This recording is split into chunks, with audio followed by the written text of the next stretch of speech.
இத்தனை நாள் வாய்மொழிந்த சித்திரமே இப்பொழுது மௌனமேந்தானோ?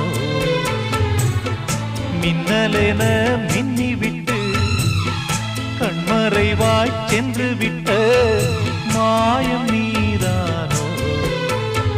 உன்னால் வந்த காதல் உன்னால் தானே வாழும்.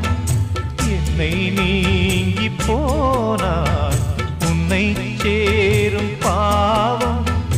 எனக்கொரு அடைக்கலம் வழங்குமோ உன் இதயமே?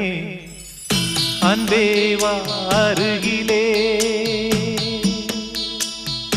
என் வாசல் வழியிலே உல்லாச மாளிகை